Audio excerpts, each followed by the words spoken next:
Bonjour famille, bonjour peuple de Dieu, bonjour mon frère, bonjour ma sœur. En ce jour saint de la fête de la rédemption, ce n'est pas seulement un jour saint parce que c'est la fête de la rédemption, c'est aussi un jour saint parce que samedi, le sabbat est le jour que Dieu a béni, parce que Dieu a travaillé 6 jours et il s'est posé le 7e jour et c'est le 7e jour qu'il a béni. Même si ce jour est devenu au fil des ans et au fil des croyances un jour permissif où nous avons pensé que nous allons le remplacer par le dimanche. Cela n'est pas le sujet que je voudrais traiter aujourd'hui. Je voudrais traiter tout un autre sujet, mais qui est quand même relié au fait que l'obéissance de l'homme que l'homme a rendu la parole de Dieu permissive sous prétexte que Dieu est bon, que Dieu est amour. Parce que et même cette fête que nous fêtons, la fête de la Pâque, je voulais juste nous inciter ou nous exhorter au-delà des simples festivités religieuses. Hein? Au-delà de la religion, c'est comme ça que j'ai intitulé, au-delà de la religion et des festivités religieuses. Parce que ce temps doit nous amener aussi, nous devons trouver un temps de réflexion sur les festivités de la Pâque. Et je voudrais nous inciter ici et nous exhorter à aller dans les profondeurs de notre foi. Je suis certes désolé de constater, sans juger qui que ce soit, que beaucoup de chrétiens et même des églises et bien plus des communautés chrétiennes qui certes aiment Jésus, que beaucoup restent cependant ignorants et superficiels, se contentant des simples festivités religieuses sans aller dans la profondeur de la foi, sans aller dans la profondeur de la rédemption et la recherche du sens de la mort de Jésus. Je dis que beaucoup aiment Jésus, mais restent superficiels, faute peut-être d'enseignements adéquats. Et voilà pourquoi j'estime que fêter c'est bien, mais savoir le bien fondé de pourquoi on fête, c'est encore mieux. Rappelez-vous que j'avais déjà partagé avec vous cette pensée que la foi commence là où la volonté de Dieu est connue. Je répète, la foi commence là où la volonté de Dieu est connue. Ça veut dire que dans la foi, il faut de la connaissance. Il n'y a pas que l'euphorie et ce que nous pensons. Ce n'est pas ce que nous pensons qui est nécessaire parce que Satan trompe beaucoup de chrétiens en leur faisant croire que leur position est bonne devant Dieu à cause des faux enseignements. Donc la connaissance est nécessaire. Et je peux même dire qu'il n'y a pas de foi sans connaissance. Il faut poser la question pourquoi Jésus devait mourir. Il ne faut pas se contenter de dire que Jésus est mort. Il faut savoir pourquoi Jésus devait mourir. Et cela va nous amener à orienter nos voies. Parce que la mort de Jésus n'est pas une mort comme toute une autre. La mort de Jésus est en fait un sacrifice qui a coïncidé avec les festivités juives de la Pâque, comme cela était de coutume dans l'ancienne alliance. Je parle d'alliance parce que Dieu a fait alliance avec un homme, Abraham. Abraham qui a eu un fils selon la volonté de Dieu, c'est Isaac. Et d'ailleurs que Abraham n'a pas eu un seul fils parce qu'il a aussi eu un fils selon la chair, Ismaël, de la servante égyptienne de sa femme. Agar, la servante égyptienne de la femme de Abraham, Sarai. Par conséquent, la descendance par Isaac est donc devenue une famille adoptée par Dieu par alliance abrahamique, selon la prescience de Dieu. Genèse au chapitre 15, verset 13 nous dit un fait très important de cette alliance que Dieu a conçue avec Abraham. Genèse chapitre 15, verset 13 dit, « Et l'Éternel dit à Abraham, sache que tes descendants seront étrangers dans un pays qui ne sera point à eux. Ils y seront asservis. Ils sortiront ensuite, après, ils y seront asservis et on les opprimera pendant 430 ans. On les asservira pendant 400 ans. Mais je jugerai la nation à laquelle ils seront asservis. Et ils sortiront ensuite avec de grandes richesses. Je reprends ce verset qui est un verset clé de notre exposé. Genèse 15, 13. Et l'Éternel dit à Abraham, sache que tes descendants seront étrangers dans un pays qui ne sera point à eux. Et ils y seront asservis. Et on les opprimera pendant 400 ans, mais je jugerai la nation à laquelle ils seront asservis, et ils sortiront avec de grandes richesses.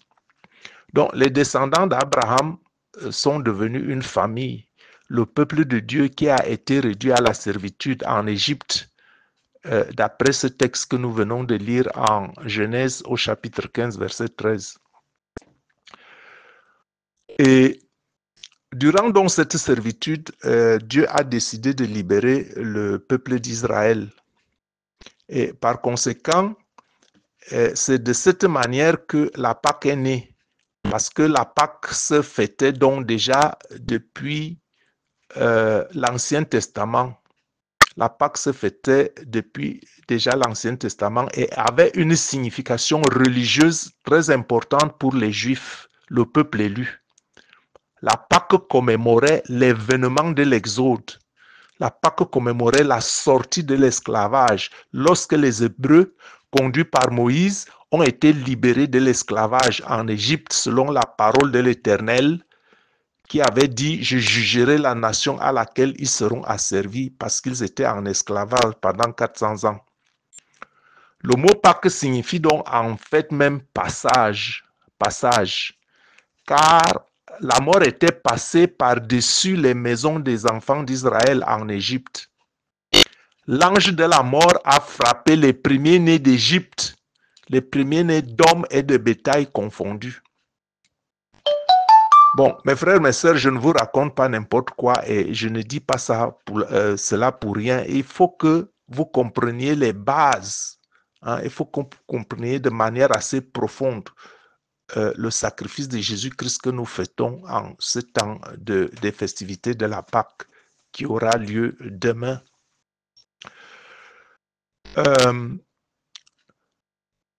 Comme je ne veux pas vous raconter n'importe quoi, je veux qu'on rentre un peu dans les Écritures et qu'on regarde donc ce qui est écrit, par exemple en Exode au chapitre 12, versets 1 à 14. Regardons ce qui est écrit en Exode au chapitre 12, versets 1 à 14. Lisons ce texte rapidement pour comprendre. Exode chapitre 12, versets 1 à 14. L'Éternel dit à Moïse et à Aaron dans le pays d'Égypte, ce mois-ci sera pour vous le premier des mois. Il sera pour vous le premier des mois de l'année. Parlez à toute l'assemblée d'Israël et dites-leur, le 10e jour de ce mois, on prendra un agneau pour chaque famille, un agneau pour chaque maison. Si la maison est trop peu nombreuse pour un agneau, on le prendra avec son plus proche voisin, selon le nombre des personnes. Vous compterez pour cet agneau d'après ce que chacun peut manger. Ce sera un agneau sans défaut, mâle d'1 an. Vous pourrez prendre un agneau ou un chevreau. Vous le garderez jusqu'au 14e jour de ce mois. Et toute l'assemblée d'Israël l'immolera entre les 2 soirs. On prendra de son sang, on prendra de son sang et on mettra sur les 2 poteaux et sur le linteau de la porte des maisons où on le mangera. Cette même nuit, On en mangera la chair rôtie au feu. On la mangera avec des pains sans levain et des herbes amères. Vous ne le mangerez point à demi-cuit et bouilli dans l'eau, mais il sera rôti au feu avec la tête et les jambes et l'intérieur. Vous n'en laisserez rien jusqu'au matin. Et s'il en reste quelque chose le matin, vous le brûlerez au feu. Quand vous le mangerez, vous aurez vos reins sains, vos souliers aux pieds et votre bâton à la main, et vous le mangerez à la hâte. C'est la Pâque de l'Éternel. C'est la Pâque de l'Éternel. C'est la Pâque de l'Éternel. Donc Dieu a donné une instruction de comment on devait fêter la Pâque en immolant un agneau ou un chevreau mâle, sans défaut, de moins d'1 an. Et qu'on retirait la chair au feu. Et le verset 12 nous dit donc, cette nuit-là, Dieu a donc donné cette instruction, et l'autre instruction la plus importante, c'est aussi qu'on allait mettre donc le sang de cet agneau qu'on a immolé sur les portes, sur les 2 battants de porte et sur les linteaux. Et le Seigneur a donc donné cette instruction-là, que cette nuit-là, je passerai dans le pays d'Égypte et je frapperai tous les premiers-nés du pays d'Égypte, depuis les hommes jusqu'aux animaux, et que j'exercerai les jugements contre les dieux de l'Égypte. Je suis l'Éternel. Verset 13. Le sang vous servira de signe sur les maisons où vous serez. Je verrai le sang et je passerai par-dessus vous, et il n'y aura point de plaie qui vous détruise quand je frapperai le pays d'Égypte. Donc, à l'initial, Dieu a institué cette ordonnance afin que les fils d'Israël mangent un taureau ou un chevreau, qu'on le sacrifie, qu'on prenne le sang, qu'on le mette sur les battants des portes et sur le linteau, afin que lorsqu'il passerait juger le peuple d'Israël, il a décidé d'ôter la vie à tous les premiers-nés du peuple d'Égypte qui oppressait son peuple, afin qu'il laisse son peuple s'en aller. C'était une punition. Dans la présence de Dieu, Dieu l'avait déjà prévu qu'il jugerait le peuple qui détient son peuple en otage, dont le peuple égyptien. Et donc, par conséquent, le sang servait de repère, de protection, parce que l'ange de la mort devait passer partout où, dans les cases où il y avait le sang. Donc, il y avait déjà là un problème d'obéissance. Il y avait déjà là qu'on devait prendre l'ordonnance, la parole de Dieu au sérieux. Bon, et Dieu dit donc au chapitre 14, au verset 14, vous conserverez le souvenir de ce jour, vous conserverez le souvenir de ce jour et vous le célébrerez par une fête en l'honneur de l'Éternel. Voilà l'origine de la fête de Pâques dans l'Ancien Testament. Vous le célébrerez comme une loi perpétuelle pour vos descendants. Une loi perpétuelle. Donc la Pâque, en dépit de toutes les fêtes de l'Église, mon frère, ma sœur, la Pâque est une institution divine. Comme cela est écrit en Exode au chapitre 12, verset 14. Vous conserverez le souvenir de ce jour et vous le célébrerez par une fête en l'honneur de l'Éternel. Parce que en ce jour-là, par cette ordonnance, Dieu avait décidé donc de juger le peuple qui maintenait, le peuple d'Égypte qui maintenait le peuple d'Israël en servitude, en dure servitude. Et donc, par ce soir et par cette ordonnance, l'ange de la mort devait passer par-dessus les maisons des enfants d'Israël qui avaient badigeonné les 2 battants de porte et le linteau par le sang. Donc, il y avait là 2 facteurs qui étaient en jeu. Le premier facteur était d'obéir à l'instruction de l'Éternel, immoler un agneau ou un chevreau, et ensuite badigeonner la maison, les battants des portes et le linteau du sang de l'agneau immolé pour être préservé de la mort qui devait passer au-dessus du pays d'Égypte. Et cette nuit-là en Égypte, donc, le sang de l'agneau est devenu le symbole de la protection, comme le sang de l'agneau est devenu le symbole de l'expiation annuelle des péchés lorsque Dieu avait donné la loi à Moïse au mont Sinaï. Je dis que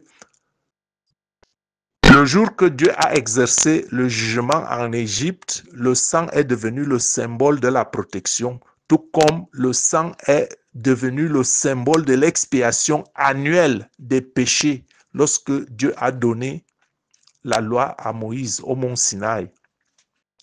Il faut savoir qu'avant que Dieu donne donc la loi à Moïse au mont Sinaï, avant les tablettes de la loi écrites de la main de Dieu et remises à Moïse au mont Sinaï, les hommes subissaient déjà les conséquences de leur inconduite issue de la désobéissance d'Adam et Ève. Hein? La désobéissance d'Adam et Ève, c'était que tu ne mangeras pas les fruits de l'arbre de la connaissance du bien et du mal. Et donc, par conséquent, les hommes subissaient les conséquences de cette inconduite d'antan, ayant donc été déchus et n'étant plus ne vivant plus l'intimité avec Dieu. Les hommes s'étant éloignés de Dieu, les hommes subissaient donc les conséquences de leur inconduite, hein, sans toutefois que le péché leur soit imputé, parce qu'à cette époque-là, Dieu n'avait pas fait d'autres lois. Dieu n'avait pas encore fait la loi telle que la loi avait été donnée à Moïse au mont Sinaï. Bon, même s'il faut dire que, même s'il n'y avait pas de loi, il y avait quand même une loi, parce que la loi était destinée à Adam et Ève qui ont désobéi. Et puisqu'on parle de la loi, je vais quand même d'abord sauter sur quelque chose de très important aussi qu'il faut savoir. Cela est écrit en Romains au chapitre 2, verset 11. Romains chapitre 2, verset 11. Je lis quelque chose qui est écrit là-bas. C'est déjà dans le Nouveau Testament, dans la Nouvelle Alliance.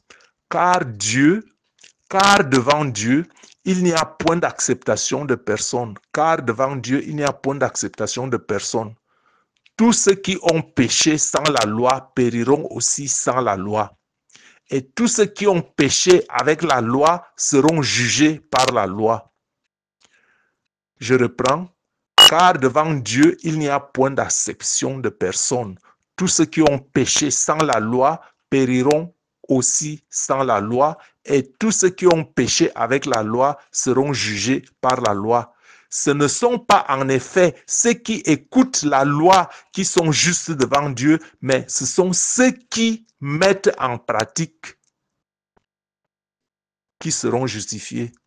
Ce ne sont pas ceux qui écoutent la loi qui sont justes devant Dieu, mais ce sont ceux qui mettent en pratique qui seront justifiés. Et voilà pourquoi je disais qu'il n'y a pas de foi sans connaissance. Parce que si vous ne connaissez pas la loi de Dieu et que vous ne pouvez pas la pratiquer, hein, donc il est nécessaire de connaître la loi de Dieu. Et si vous connaissez où vous mettez votre foi en autre chose et que vous ne pratiquez pas la loi de Dieu telle qu'elle est écrite, vous ne pouvez pas être justifié.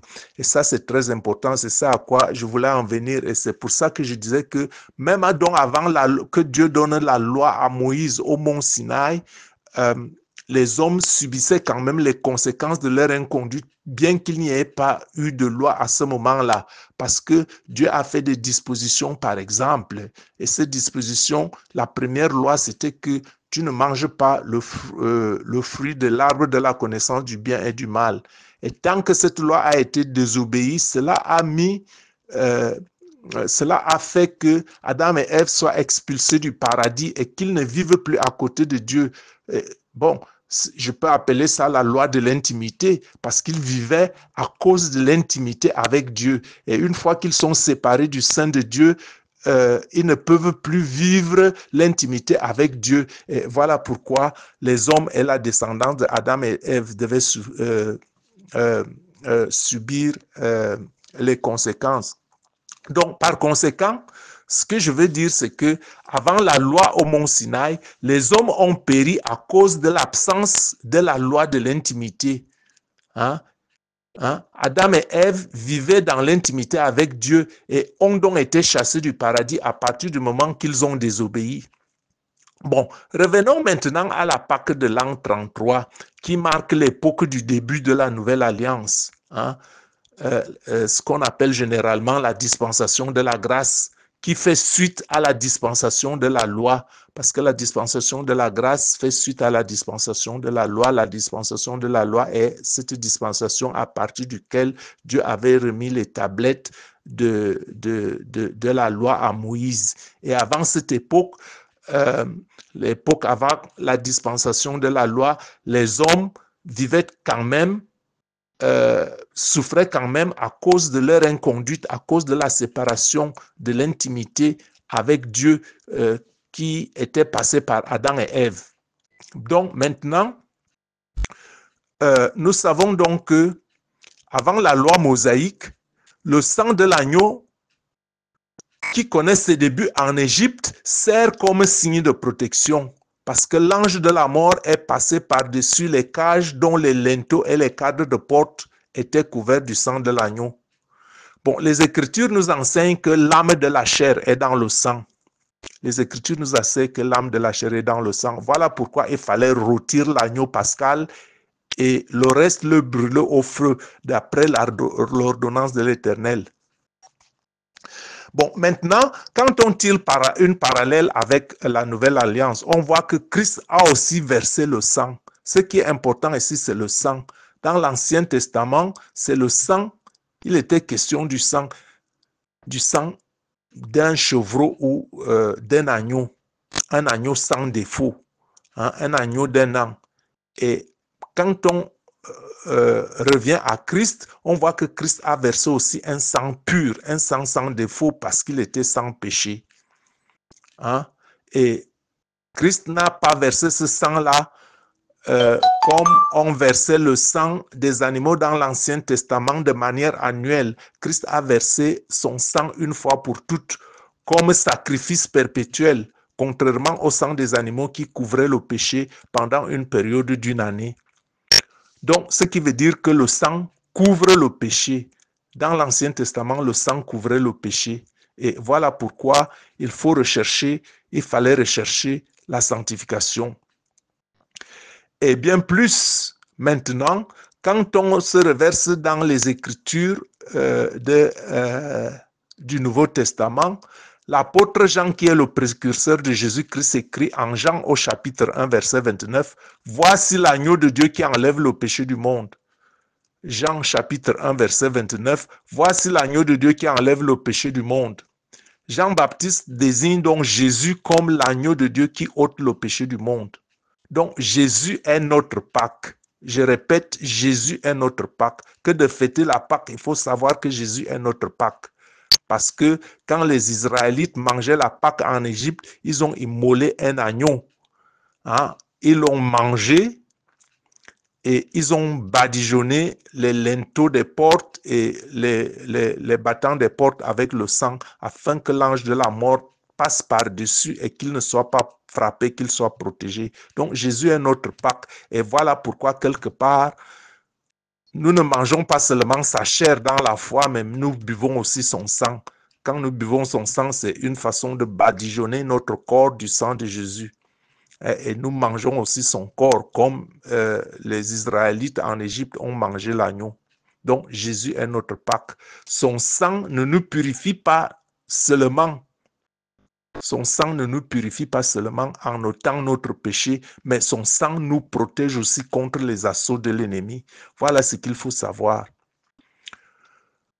Bon, alors les croyants, au lieu de se concentrer sur ce qui est essentiel, eux, ils font plutôt toutes sortes de choses dans des religions. On va vous dire de faire tant de choses, 1001 choses, sauf se concentrer sur ce qui est essentiel. Je prends par exemple en Inde, ils adorent les vaches comme des divinités. Et pour eux, c'est cela croire Dieu.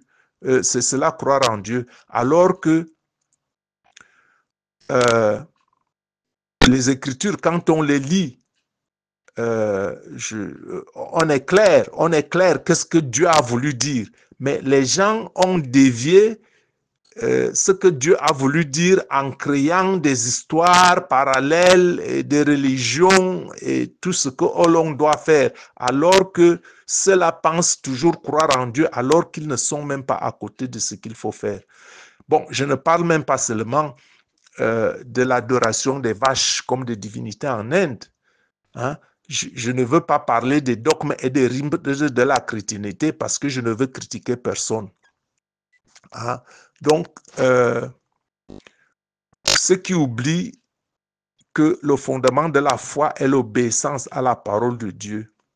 Le fondement de la foi est l'obéissance à la parole de Dieu. Ce n'est pas tout ce que l'on fait, ce n'est pas tout ce qu'on va vous dire de faire, ce n'est pas parce que vous allez chanter dans un corps, ce n'est pas parce que vous allez faire ceci. Le fondement de la foi reste la parole de Dieu. Qu'est-ce que Dieu a voulu dans sa séance nous enseigner et nous apporter afin de nous sauver? Donc, Jésus-Christ ou Yeshua est le nom, le seul nom que Dieu a donné aux hommes afin que nous soyons sauvés. Et c'est par son sang qu'il y a expiation des péchés. Et cette expiation a eu lieu une fois pour toutes et couvre toutes les générations. Jésus-Christ, Yeshua, est donc l'agneau qui enlève le péché du monde. Il a déchiré l'acte dont les ordonnances nous condamnaient, comme nous le disent les Écritures. Il a souffert la passion en prenant sur lui nos péchés en échange d'une vie par lui. Il a porté nos péchés afin que nous prenions sa vie. Voilà pourquoi nous devons le suivre. Voilà pourquoi nous devons suivre ses voies. Voilà pourquoi nous devons être obéissants à sa voix, être obéissants à sa parole. Et voilà pourquoi il n'y a pas de foi, il n'y a pas de salut sans la connaissance de la volonté de Dieu par Jésus-Christ. Les faits bibliques dans les différentes dispensations démontrent que le plus grand problème de l'homme est la désobéissance. Parce que quand l'Éternel dit Yeshua, Jésus-Christ, c'est lui que je vous donne comme sacrifice perpétuel, ayez la foi en lui. Les hommes créent tout un tas de choses, tout un tas de religions, tout un tas de croyances, tout un tas de dogmes, tout un tas de rites et rendre la parole de Dieu permissive sous prétexte que Dieu est amour et Dieu est bon, alors que Dieu montre le chemin par lequel la rédemption passe. Et par conséquent, donc, dans toutes les dispensations, quand je lis en profondeur les Écritures, le problème de l'homme est le problème de la désobéissance. Et la désobéissance, soit par ignorance, parce qu'on a peut-être dans les faux enseignements, soit par simple orgueil, comme Satan, comme il s'est rebellé, il savait ce que c'est, il savait ce qu'il fait, mais il s'est en fait rebellé. C'est de l'orgueil. Parce que quand je regarde les différentes dispensations, les dispensations selon la Bible, je vais d'abord peut-être vous expliquer ce que c'est qu'une dispensation. Les dispensations selon la Bible sont des temps pendant lesquels l'homme est éprouvé en fonction de son obéissance à une révélation spécifique de la volonté de Dieu. Je reprends. La dispensation est selon la Bible un temps pendant lequel l'homme est éprouvé en fonction de son obéissance à une révélation spécifique de la volonté de Dieu.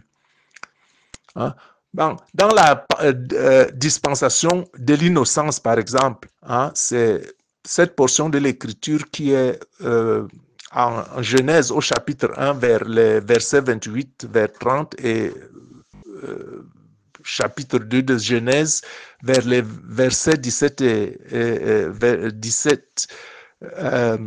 et même à partir du verset 15, chapitre 2 verset 15. C'est la dispensation de l'innocence. C'est cette période qui couvre l'époque où Adam et Ève vivaient encore en harmonie avec Dieu dans le jardin d'Éden. Cette dispensation, malheureusement, n'a pas été longue et a très vite pris fin à cause de la désobéissance d'Adam et Ève, qui n'ont pas respecté la parole de Dieu qui leur interdisait de manger le fruit de l'arbre interdit. Après quoi, donc, ils ont tombé, ils n'ont pas pu, ils ont mangé le fruit, ils ont été expulsés du jardin. Bon, ils ont été expulsés du jardin. Malgré tout cela, Dieu n'a jamais abandonné sa création qu'il aime. Hein, Dieu n'a jamais abandonné sa création qu'il aime. Et ce qui fait que Dieu a continué à observer les hommes, il leur a laissé un temps de conscience. Ce que les autres appellent un peu la dispensation de la conscience, que j'ajoute aussi à la dispensation des gouvernements humains, parce que, ayant été éloignés de Dieu, il a fallu que les hommes s'organisent afin qu'ils puissent se régir entre eux. Hein. Donc, la dispensation de la conscience et des gouvernements, eux aussi ont connu le même problème, le problème de la désobéissance, parce que à ces dispensations-là, les hommes n'ont pas seulement vu la destruction de la terre par le déluge, parce que Noé avait prêché, mais personne n'avait entendu, jusqu'à ce que Noé a entré dans l'arche et le déluge est venu et a détruit tous les hommes, parce que les hommes ne marchaient pas selon la volonté de Dieu et n'ont pas écouté la parole de Dieu qu'il leur avait dressé par Noé. Donc cette dispensation n'a pas vu seulement la destruction de la terre par le déluge, mais aussi, après le déluge, il y a eu la destruction de la tour de Babel. Pourquoi? Parce que la tour de Babel a été construite par les descendants de Noé, qui, au lieu de peupler la terre comme l'Éternel l'avait ordonné, les descendants de Noé ont décidé plutôt par orgueil de construire une tour allant jusqu'au ciel. Un grand monument de solidarité et d'orgueil, comme cela est écrit en Genèse au chapitre 11, versets 7 à 9. Donc, Dieu a dû intervenir pour interrompre la construction de cette tour de Babel en confondant les hommes, en confondant les langues, pour forcer ainsi les hommes à accomplir sa volonté. Le résultat fut donc la naissance de différentes nations et cultures, et des gouvernements humains tels que nous le connaissons aujourd'hui. Aujourd'hui encore, les hommes préfèrent les simples festivités de Pâques. Quand on leur parle, ils n'écoutent pas. Ils préfèrent prier les anges, prier les saints, prier Marie. Je n'ai rien contre Maman Marie. Maman Marie est la mère de notre Seigneur Jésus-Christ, la mère de notre Rédempteur. Mais Dieu a dit que Marie a trouvé grâce devant le Seigneur. Et voilà pourquoi elle est devenue enceinte par la vertu du Saint-Esprit. Mais que le Rédempteur, c'est le Fils de Marie. C'est le Fils de Marie, le Rédempteur. C'est le sang qui a coulé. L'agneau de Dieu qui enlève le péché du monde. L'homme qui a été né du Saint-Esprit est donc sorti du sein de Marie sans péché. Et qui a donc porté nos péchés, et son sang qui a coulé, et c'est ce sang qui nous purifie de nos péchés. Et c'est ce sang qui nous donne la protection devant Satan. C'est le sang qui ôte le péché du monde. C'est le sang de la rédemption qui a coulé à Golgotha.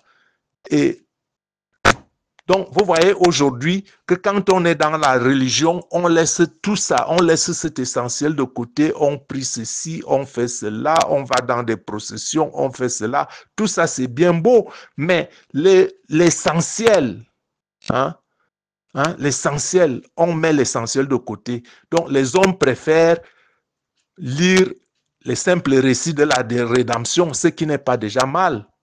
Mais Jésus dit lui-même, n'est même que celui seul qui fait la volonté de mon Père, n'est même que celui seul qui fait la volonté de celui qui m'envoie. Donc, vous voyez que quand on fête la Pâque, ce n'est pas les festivités, ce n'est pas le fait de dire que j'aime Jésus. Le problème, c'est est-ce que je fais la volonté de Jésus-Christ? Est-ce que je suis ses pas? Est-ce que je me rends compte qu'il est mort pour moi? Est-ce que je me rends compte que c'est seul son sang qui me purifie? Est-ce que je me rends compte que c'est seul son sang qui me protège? Ou bien alors, je suis dans la religion, je fête, j'aime Jésus, je fais toutes sortes de choses sans toutefois m'attacher à l'essentiel. Voilà pourquoi je voulais nous inciter sur cet aspect des choses, qu'il faut se concentrer sur ce qui est essentiel. Et c'est pourquoi je dirais aux hommes, sors de la religion et apprends à rechercher la volonté de Dieu. La volonté de Dieu pour ta vie. Accroche-toi à Jésus, l'agneau qui ôte ton péché. Lui seul est ton avocat auprès du Père.